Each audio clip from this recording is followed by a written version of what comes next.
बात को समझ लीजिए कि एब्सॉर्प्शन अति सूक्ष्म प्रणाली, अति सूक्ष्म प्रोसेस, बहुत ही अति सूक्ष्म से सूक्ष्म तक इसको आप अपने अंदर पहले एब्सॉर्ब करते हैं और फिर आप उसको बाहर। ऑल परवेडिंग चीज आपके अंदर से बह रही है, ठीक है, लेकिन वो आपके अंदर में चरवण होती है और कोई ना कोई चीज आपका अनुदान उसके अंदर है, तभी वो इतनी सूक्ष्म हो जाती है कि लोग इसको एब्सॉर्ब करते हैं। अब अपना महात्म्य आप समझ, जब तक ये मनुष्यों के अंदर से गुजर के नहीं जाएगी तब तक मॉलिक्यूलर चेंज नहीं आता। तो होता क्या है ये आपको पूछना चाहिए कि मां ये कैसे होता है। जो ऑल परवेडिंग पावर मनुष्य के अंदर से जाती है तो वो कौन सी विशेष चीज कर देती है, वो क्या चीज पा लेती है, ये आपको पूछना चाहिए। जब आप विराट की ओर दृष्टि करें तो विराट चीज क्या है, मैं उसके लिए एक मिसाल के तौर पे आपको समझाती कि आप एक प्रकाश या लाइट एक तरफ रखें और उसके सामने एक चित्र रखें जो ट्रांसपेरेंट है और यहाँ पे आप स्क्रीन रखें तो आप देखेंगे कि एक बड़ा सा स्क्रीन उधर तैयार है और उस स्क्रीन पर पूरा सा इसी का बड़ा सा रूप तैयार है। जब ये दो चीज हो जाती है तो ये परमात्मा और ये उसकी शक्ति है और ये विराट। इस विराट के अंदर ही जो इस शक्ति के माइन्यूट से माइन्यूट, छोटे से छोटे, सूक्ष्म से सूक्ष्म जो भी क्रिएशंस है वो सब दिखाई दे, क्योंकि वो बड़ा हो गया है, लार्ज हो गया, बड़ा। अब ये बड़े मॉडर्न तरीके से मैंने समझाया, तो ये ढंग नहीं होता है क्योंकि इसके डायमेंशन बहुत ज्यादा है, पर तो भी आप लोगों को समझाने के लिए मैंने इस तरह से समझाया जिससे आप लोग समझे बात। अब वो जो विराट, जो प्राइमोर्डियल बीइंग है, जो विराट, उसके अंदर सब कुछ, जो कुछ शक्ति में है वो सब शक्ति छोटी सी नजर आती है, लेकिन उसके प्रोजेक्शन से आपको पता चल सकता है कि वो कितनी बड़ी। जो माइक्रोस्कोपिक है वो कितना बड़ा ब्रह्मांड है। अब उस विराट के अंदर आप भी हैं और आप इसमें क्या अनुदान दे रहे हैं और किस तरह से आप वहां काम कर रहे हैं, ये आपको सोचना चाहिए। थोड़े हल्के बता, कारण का है टेंशन ही विषय समझ आना है, विषय कठिन है, जरा हल्का बैठे, टेंस बैठेगा तो विषय नहीं समझ में आएगा।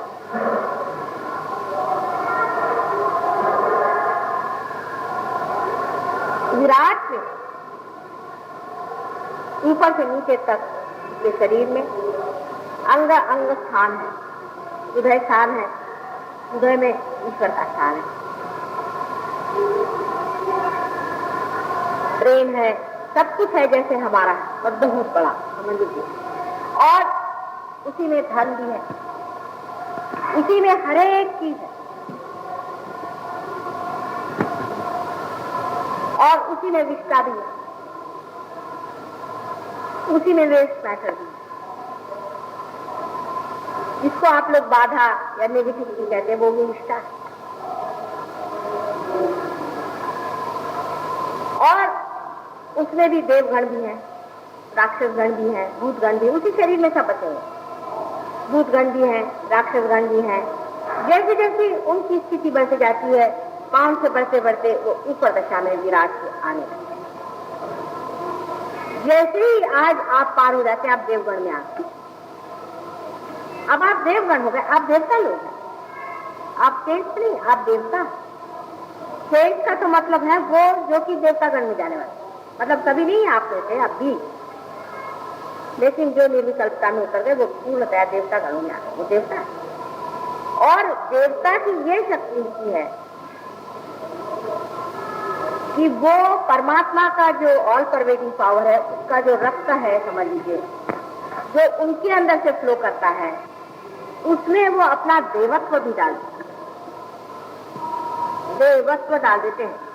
देवत्व डालने का मतलब है कि एंटीबॉडीज डालें, ब्लड में एंटीबॉडीज इंट्रोड्यूस करें। अगर अपने ह्यूमन लेवल पे बात करना है तो ऐसे कहेंगे कि ब्लड में एंटीबॉडीज इंट्रोड्यूस करें। वो देवत्व जो है वो इस रक्त को ऐसा छिन्न भिन्न कर देता है, ऐसा सूक्ष्म कर देता है कि वो अंदर तक, हर एक सेल के अंदर। तो आप उस दशा में हैं कि जहां आपको देवत्व कहना चाहिए कि आपके अंदर है देव। अब आप सोचिए कि विराट शक्ति में आप कितना बड़ा कार्य कर रहे हैं।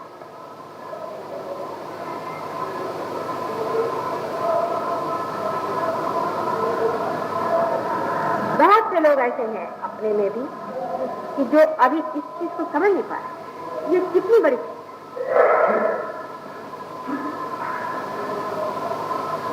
इसकी वजह हो सकता है कि जैसे आप लोग कहते हैं कि आपकी माया है मां,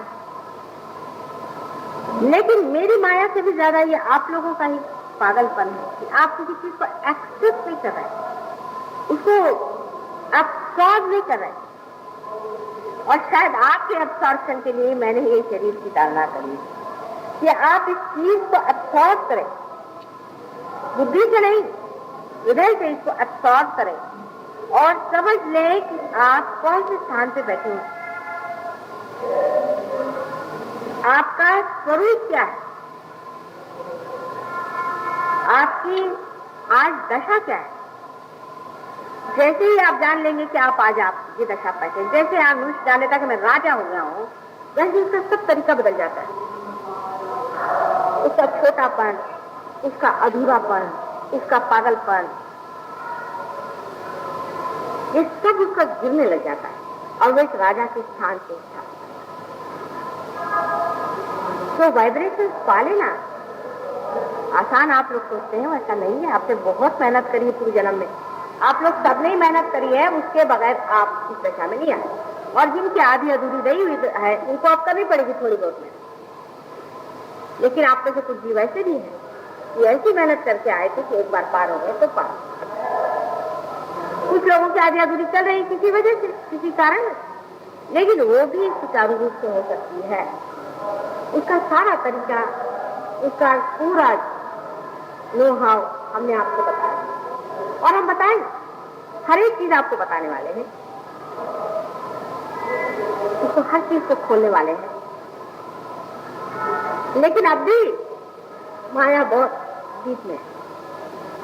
आज एक साहब का खत आया हमारे पास में, वो यहाँ से बहुत नाराज होकर, अमेरिकन थे, यहाँ से नाराज होकर के वो गए कहीं पर पौंडीचेरी में, वहाँ कोई गुरु वशिष्ठ नाम के आदमी और वो हमारे बारे में सब कुछ जानते हैं। उन्होंने एक टेप भर के उससे बताया और उससे कहा कि तुम जाके उनके पाँव छुए।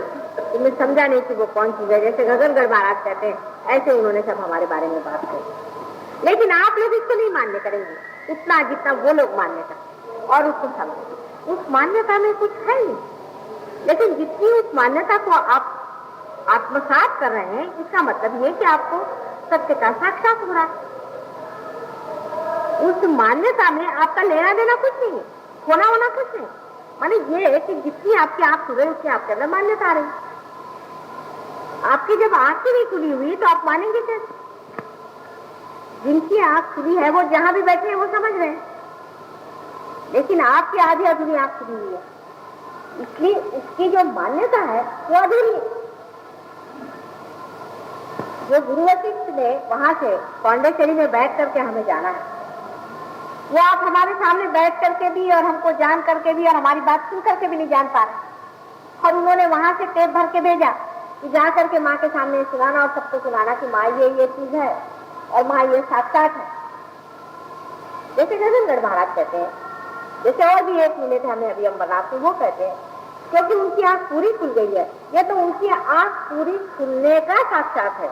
हमारा क्या, हम जो है सो है। आपके देखने न देखने से तो हम नहीं बदलने वाले, आपके समझने न समझने से हम नहीं बदलने वाले। सिर्फ आपका साक्षात कितना हुआ, आपने कितना जाना है वो देखिए। ये भी एक इंडिकेशन है, संकेत। ये भी एक संकेत आपके असेंस का ये एक संकेत। अब आप समझ रहे हैं कि इन वाइब्रेशन से ही सृष्टि जागरूक होगी। सारी सृष्टि को वाइब्रेशन आ सकते हैं, आपसे एंटीबॉडीज वहां जाते हैं। देवत्व माने एंटीबॉडीज और राक्षसत्व माने एंटी, क्या कहते हैं उसको, जीनी। एंटी जीनी जो है वो राक्षसत्व है और देवत्व है, उसका नाम है एंटीबॉडी। और इन दोनों का युद्ध चलता है। आपके शरीर में से बहने वाले ये वाइब्रेशन उस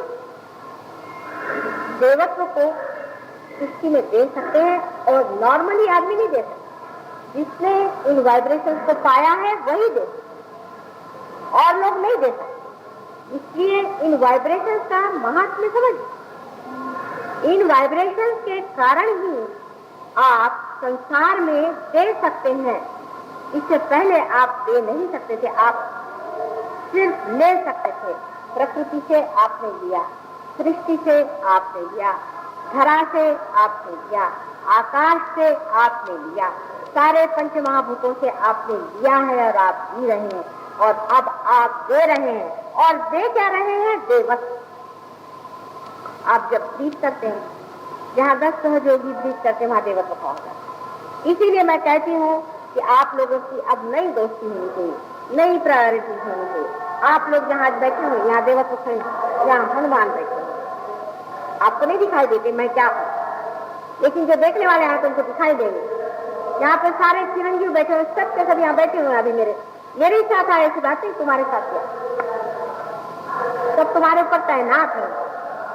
सब गणेश चले आए हैं, गणेश जी बैठे, सब बैठे हुए प्रोजेक्शन, सब के सब यहाँ बैठे हुए हैं और आपको आशीर्वादित कर। नहीं तो यही सोचे कि कितनी मिराकुलस चीज है कि आप मेरे और ऐसे हाथ करके बैठे और आपकी कुंडलिनी जाग करके ब्रह्मरंध्र खोल में। इम्पॉसिबल बात है, सोच ही नहीं सकता कोई आदमी, कभी हो ही नहीं सकता, पर हुआ है आपका। इसका कारण यह है कि आपके अंदर में देवत्व। आप सब देव लोगों को चाहिए कि आप ध्यान करें। हर एक ध्यान में, हर एक प्रोग्राम में मैं आपको समझा रही हूँ। अगर आप अलग अलग बैठ जाएं और अपने घर में ही ध्यान करें, और मैं अपनी पूजा करता हूँ या मैं अपना ध्यान करता हूँ, इससे कोई मतलब नहीं रहेगा। मैं आपसे बता रही हूँ, क्योंकि ये जागरूक होना पड़ता है और ये जागरूक संघ में होगा। शक्ति सिर्फ संघ में ही होगी। कलयुग में संघ में ही शक्ति होने वाली है, ये लिखा हुआ विधान। सब जितना जन्म जन्मांतर का पाया है, आज संघ में ही आपका। इसे संगठित तौर से सब लोग साथ बैठ करके ध्यान करें, पूजा करें, अर्चन करें। अलग की हुई चीज का अगर आपको एक फल मिलता हो, तो साथ में बैठे हुए चीजों का 1000 गुना ज्यादा आपको फल मिलेगा और आप साथ में।